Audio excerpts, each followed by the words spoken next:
おはようございます。今週も人間をやります。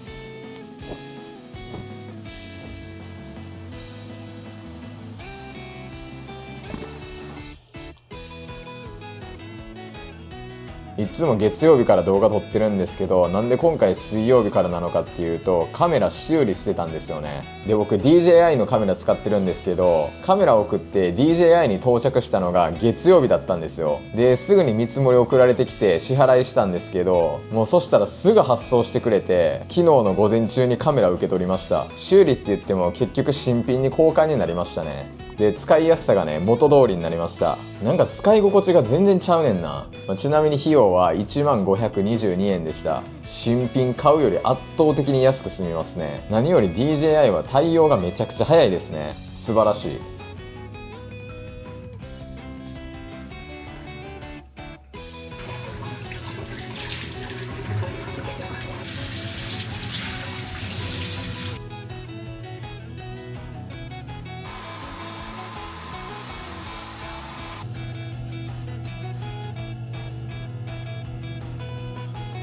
今週末の動画はもうアップしてるんで、編集せずにスケボーしに行きたいと思います。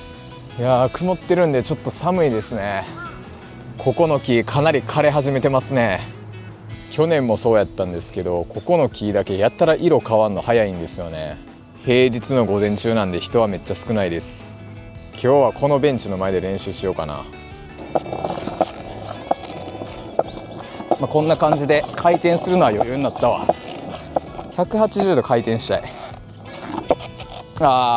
いけるか。ギリギリ180度かな。ぶね。よし。もうちょい。熱っ。左右持ってきました。実は僕スケボー再開してからもうすでに2回こけてるんですよ。やけどこんな感じでプロテクターのおかげで怪我しなかったです。プロテクターつけてなかったら手首めっちゃ擦り傷できてますからね。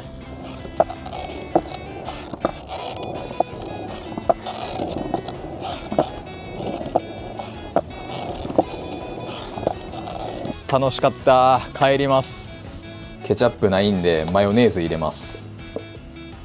3日連続でケチャップ買うの忘れてるわ。しかもマヨネーズももうない。はい、昼ご飯です。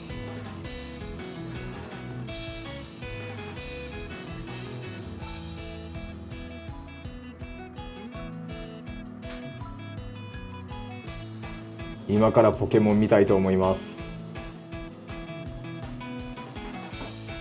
はい、今から眉毛サロン行ってから髪切りたいと思います。めっちゃ晴れてるわ。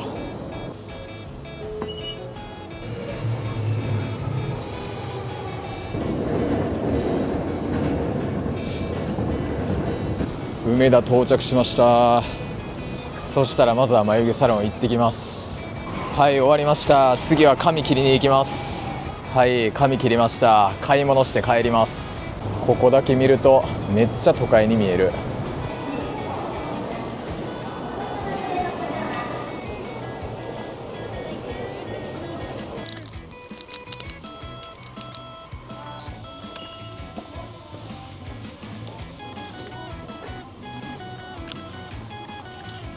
もうクリスマスツリーありますね。今年のクリスマスはセブ島で過ごします。まだ5時やけどもう日暮れてるんでめっちゃ暗いですね。ささみかつ定食復活したみたいなんで松の屋行きます。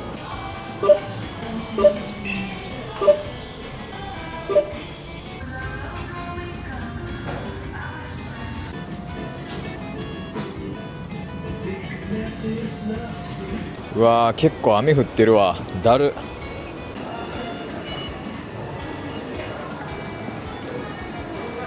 はい、帰ってきました。で、無印でこのノート買ってきました。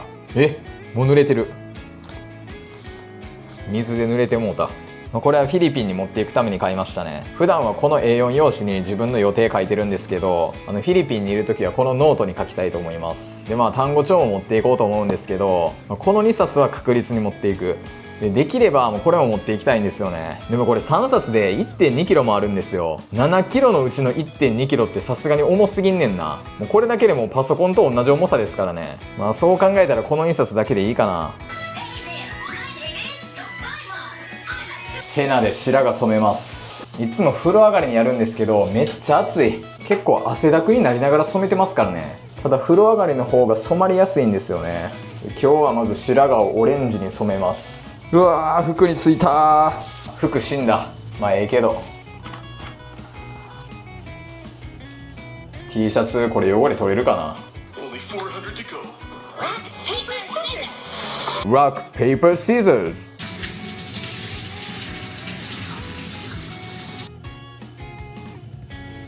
おはようございます。めっちゃ寝た。今日はアラームなしで起きましたね。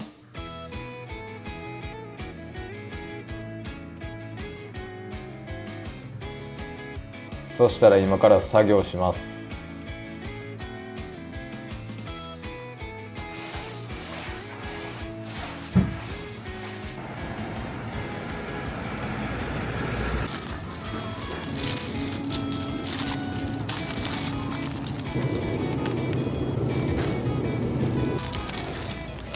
はい、昼ご飯です。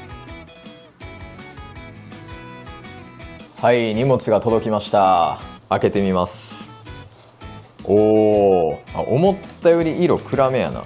はい、こちら山と道っていうところのメリノウール T シャツ買いました。いやめっちゃいいっすね。これ日本のブランドなんで僕は S サイズにしましたね。でもう1枚持ってんのがこちらアイスブレーカーのメリノウール T シャツです。今後海外行くときはメリノウール T シャツ2枚で行きます。てかこの色ドラえもんとのび太やんけ。であとパタゴニアのこの T シャツも持っていきます。これはもし海に入ることがあれば着るって感じですね。てかこれデザインがめっちゃ好きですね。この T シャツはねポリエステル 100% なんですよ。で化学繊維の T シャツっていうのはね速乾性はめっちゃ高いんですけど2日連続で着るのはきついですね。不快感が結構あって匂いとかもしやすいんですよ。やけどメリノウール T シャツは連続で着ても全然不快感なく着れますね。僕この夏ヨーロッパ行った時もこれ3日連続とかで着てたんですけど全然問題なかったです。多分そんな汗かくとかじゃなかったら1ヶ月ぐらい全然着れるんじゃないかなと思います。さすがに僕1週間に1回ぐらいは洗うけどでもむしろそんな頻繁に洗うものじゃないです。メリノウールっていうのは生地も繊細なんでメリノウール着心地もめちゃくちゃいいしな。そしたら今からスケボーしに行きます。今一番あったかい時間帯やのに結構寒いですね。風がめっちゃ冷たい。最悪や、今日風強いから三脚倒れてカメラの画面いきなり割れたわ。うわ、このレンズの下にも傷めっちゃ入ってる。いきなり壊れたかもしれん。ちゃんと動くかな。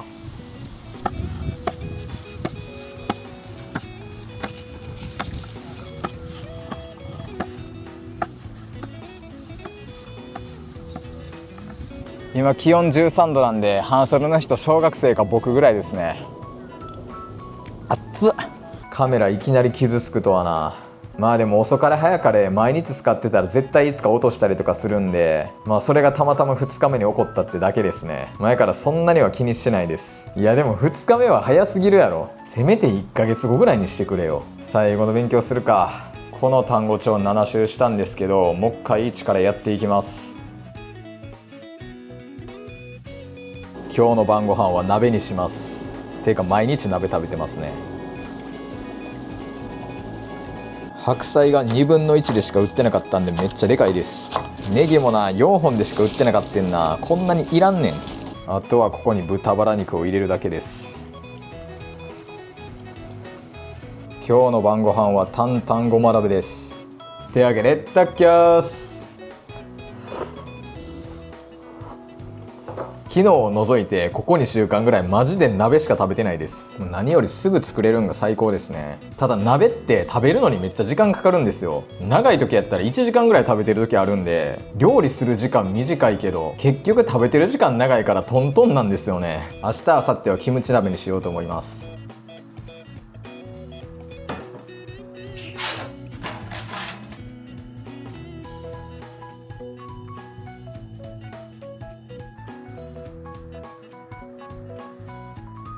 おはようございます。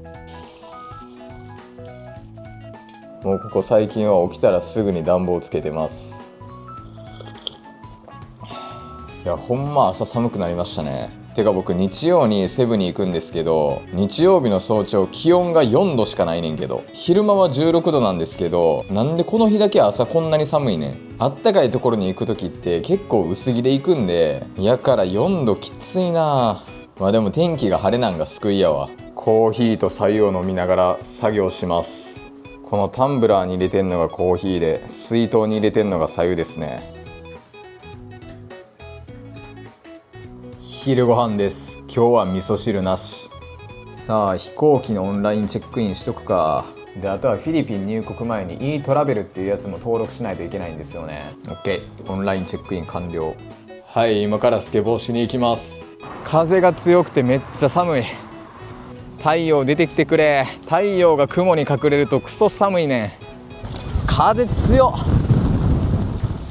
やっと太陽出てきた。今日からターンの練習します。まずこれはいけるやん。この状態で後ろ向いて、もっと回転しなあかんねんな。この状態で後ろ向いて、全然回らへん。おーっとっとっと、もうちょいやな。帰ります。はい、帰ってきました。お、来たー。こちら iPhone ケースです。いやこれね、実は買ったんじゃないんですよ。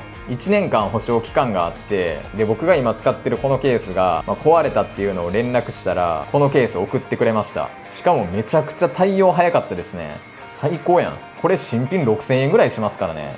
早速変えるか。この iPhone ケースのリングがグラグラでもう自立しないんですよ。こう横向きも無理やねんな。これはいけるか。こっち側はちょっと無理かな。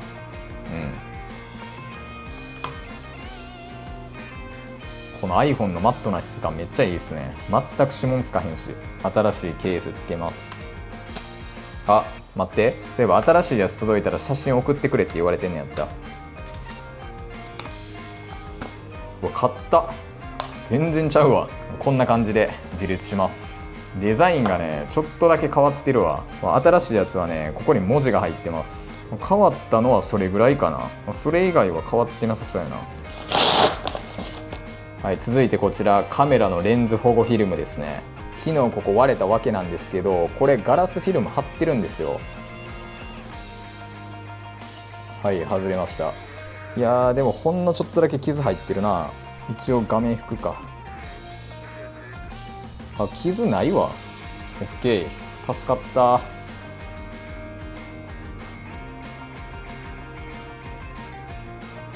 めっちゃ綺麗です。ここはねガラスフィルム貼りたくないんですよね。ここガラスフィルム貼っちゃうとなんか太陽の光が反射したりするんですよ。 OK、 今日の晩ご飯はキムチ鍋です。ニラ入れよう。はい、完成。ポケモン見ながらご飯食べます。新しいエピソードもあっという間に見終わってしまった。白菜とネギがかなり余ってるんで明日の昼も鍋食べなあかんかもしれん。にゃおは進化きたー。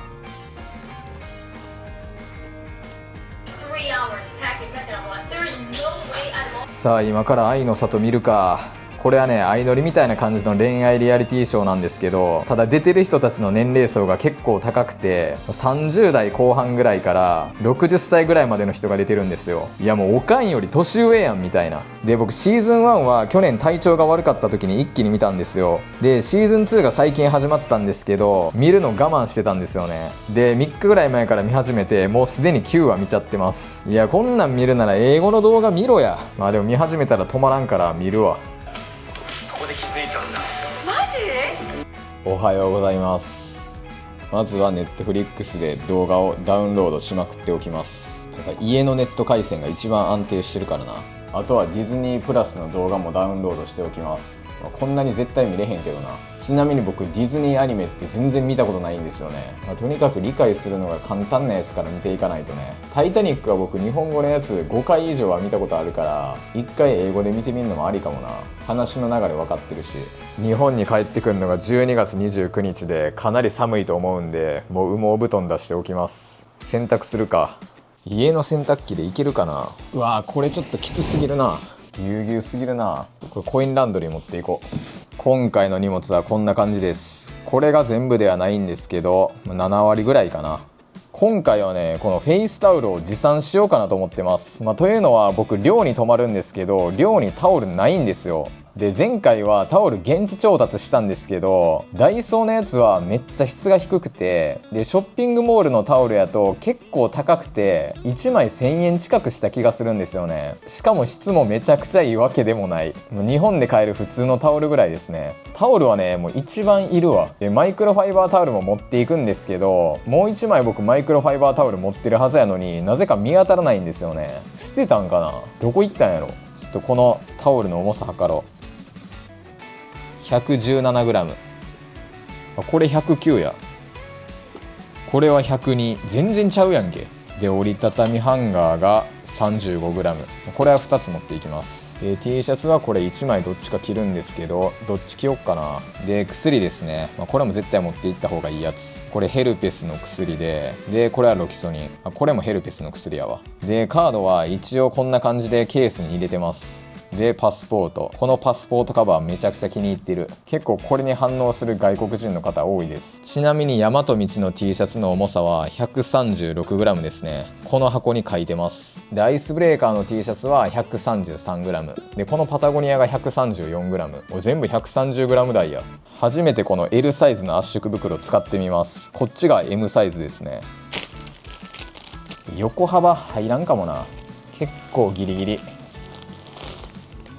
できるだけ広げた方がいいんですよ、その方が圧縮できるんで。じゃあもうこれもここに入れるか。ほんまはタオル8枚ぐらい持っていきたい。洗濯回数減らしたいんですよね。これで閉じます。であとは乗って空気を抜く。はい、こんな感じでかなり薄くなります。ただこれちょっとでかすぎるんで僕のバックパックに入らない可能性があります。これがあるからちょっと無理かな。でもこう上側やったらいけるな。上側にへばりつかせるわ。で次は服ですね。今回服めっちゃ少ない。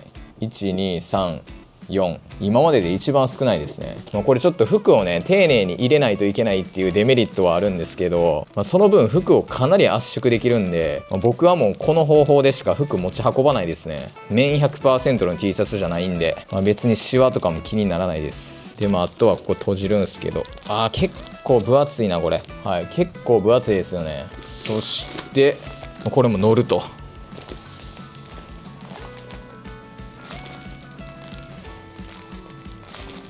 こんな感じですね。半分ぐらいの薄さになったんじゃないですか。で僕はこれをいつもここに置きます。ちょうどこれぴったりはまるんですよ、ここに。このタイプの圧縮袋にしてからマジでパッキングが楽になった。やっぱバックパックの場合ってとにかく体積を圧縮しないといけないんですよ。で僕このバックパック26リットルしかないから余計圧縮しないといけないんですよね。でも僕はねこういう作業がねめちゃくちゃ好きなんですよ。もはやパッキングするために海外行ってるんじゃないかまであるわ。まだかなり入りますからね。サプリメントはこのままやとかさばるんでビニール袋に入れました。これはビタミン D3 のサプリで、こっちはメラトニンのサプリですね。ビタミン D3 は日数分入れてて、メラトニンはそんなに飲むわけじゃないからこんなにいらないんですけど、念のため入れておきました。メラトニンは時差ボケにかなりいいサプリで、これ飲んだらだいたい10分以内には寝れます。であとはめっちゃ寝つきが悪い時も飲む時あります。今回はフィリピンなんで別に時差ボケとか関係ないんですけど、一応寝つきが悪い時のために持っていきます。準備はほぼ終わりました。あとは出発直前に入れるもんだけかな。で次は SIM カード買います。僕はもう物理 SIM じゃなくて eSIM しか買わないですね。ちょっと高かったとしてもめちゃくちゃ便利なんですよ。10ギガか20ギガどっちにしよう。5ギガは少ないね。今7ドル残ってるから20ギガやったら25ドル3750円。悪くないか。20ギガにしとこう。なんかゴールドトラベラーっていうやつになったわ。ぜひ eSIM 使ってみたい方は僕のクーポンコード使ってください。胡椒を買いました。ただ今日は昼も夜も鍋食べます。昼ご飯です。今日の作業まだしてなかったんで今からやります。羽毛布団洗濯しに行きます。天気いいけど寒いな。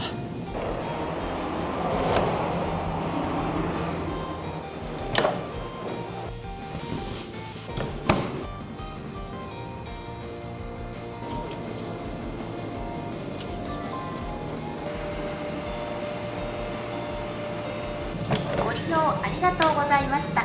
洗濯物の取り忘れ。運転を乾いたかな。ご利用ありりがとう。真ん中ら辺が乾いてるかどうかやな。中の羽毛が固まってなかったら OK や。微妙にここ固まってる。今日この後オアシスのライブのチケットの当選発表があるんですけど、僕多分当選してますね。というのは今日の昼過ぎにカードの利用通知が来てて、21,735円。こんなん僕全く使った覚えがなくて、でオアシスのチケット代が2250円なんですよ。だからもうこれ絶対チケットの支払いなんですよね。差額が1485円。手数料高っ。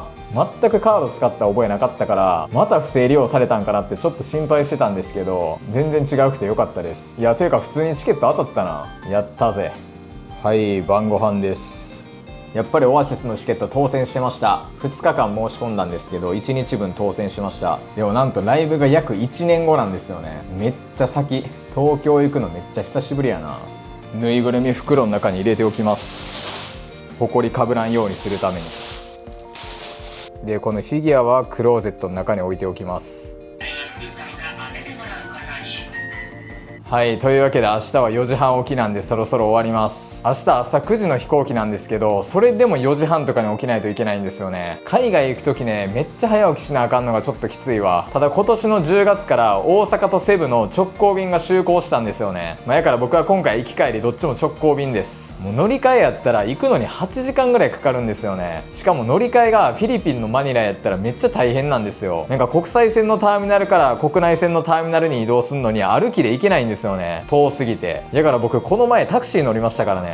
直行便やったら飛行機が遅れても別にそんな関係ないし、最高ですね。いやまさか今年セブで始まってセブで終わるとは思わなかったですね。いやかなり楽しみです。ただ一個ちょっと心配なんが、僕最近なんか肌の調子悪くて口周りちょっと肌荒れしてるんですよ。でフィリピン行ったらもっと悪化する可能性があって、それがちょっと心配なんですよね。やっぱ揚げ物とか食べることが多くなってしまうんで、食事の面がねやっぱりちょっと大変なんですよね。でも肌荒れしたとしても、もう体調さえ悪くならんかったらもう全然いいわ。だから睡眠もしっかりとって楽しみたいと思います。そういう感じでこの動画がいいなと思ったらグッドボタンとチャンネル登録してもらえたら嬉しいです。今週も人間お疲れ様でした。ありがとうございました。